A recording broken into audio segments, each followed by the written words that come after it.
I'm having a hard time dealing with my wife cheating on me with our neighbor. I caught my wife cheating on me over a year ago. I stayed with her for the sake of our children, but since then I can't get it out of my head. It's been 476 days since I told her. How do I know? Because every time I catch myself thinking about it, I tell myself, it's only been X days, maybe tomorrow you won't be thinking about it.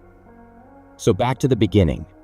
I had just taken on a new project and new responsibilities at work. I was working long hours, over 60 per week, and was noticeably stressed. In May 2015, I noticed that she had added a password to her phone. When I asked her about it, she said it was because she was planning my Father's Day gift and didn't want me to ruin the surprise.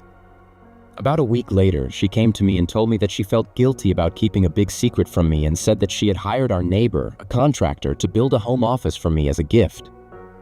This struck me as odd because in our 6 years together, she had never once said she felt guilty about anything and always insisted she had no regrets in her life.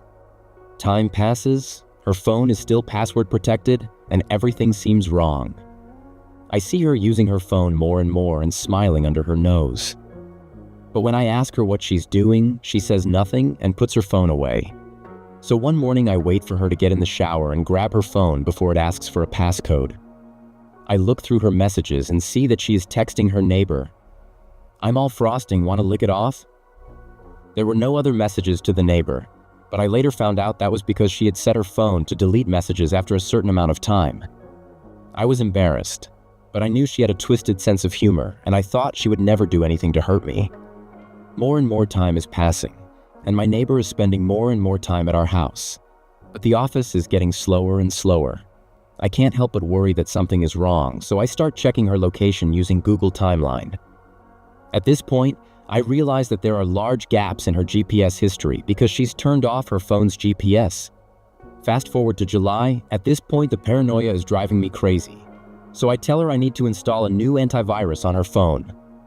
While she unlocks it for me, I install anti-theft software so I can remotely re-enable the GPS and set up AT&T's backup and restore messages so I can read all of her text messages from that point forward on my computer.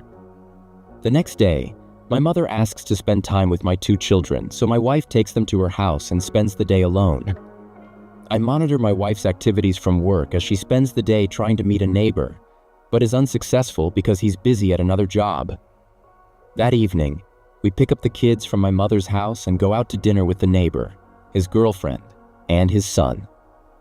My wife and his girlfriend are having a good time, drinking, laughing, and just joking around. His girlfriend mentions that she wants to watch Super Mike XXL. I say that's a good idea. I'll watch the kids so my wife and her can go. So my wife and her go, and the neighbor and I go back to my house so the kids can play video games together.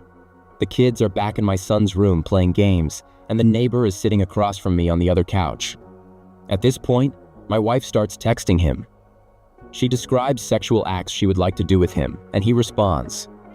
She asks him to check his Snapchat, and at the same time, I get a Snapchat from her and it shows her masturbating in the bathroom stall. They keep talking, trying to figure out when they can get together and have sex. They decide on Monday morning after I leave for work. So in my head, I was planning to pretend to leave and come back to catch them. But then they tell each other that they love each other, and all I can do is not jump off the couch and knock them out, but I hold myself back and continue to read the conversation that is unfolding in front of me. Then he says to her, "You're my girlfriend now." And she replies, "Always have been," and ends with him writing, "And you always will be." My wife and my neighbor's girlfriend return from a movie, and I politely ask them to sit down. I then ask the children to stay in my son's room and close the door.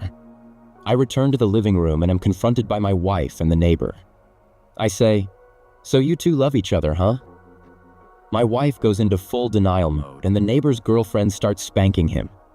I ask my wife if she texted him. She says no.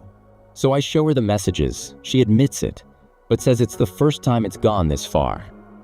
I ask my wife if she sent him pictures. She says no. So I show her a picture. She admits it, but says it's the first time. I ask her if she has sex with him and she says no. Since I didn't wait to catch them having sex, I had no evidence to prove her wrong, so the issue remains unresolved. I tell her I'm leaving her, and she says she will make sure I never see my children again if I do. She wanted to use the fact that I tried to commit suicide in high school to prove that I was no good for the children.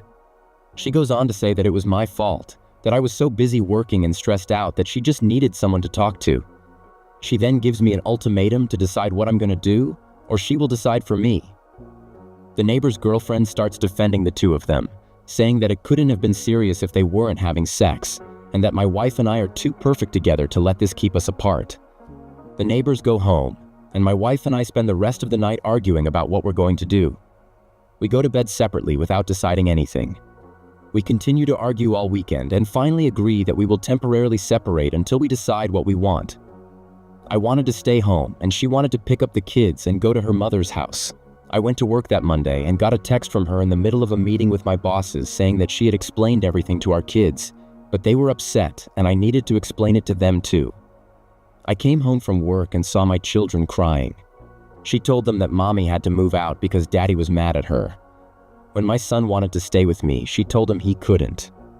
My son realized that if mommy had to move out because I was mad at her and he had to move out, then I must be mad at him too. My daughter was crying because my daughter was crying. I don't think she was old enough to realize what was going on. At this point, I realized that she would put the kids through hell if I left, so I swallowed my feelings and begged her to stay.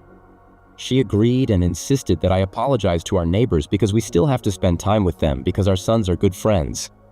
I hate it, but I do it anyway. We still spend time with them from time to time, and they come to our birthdays and holidays.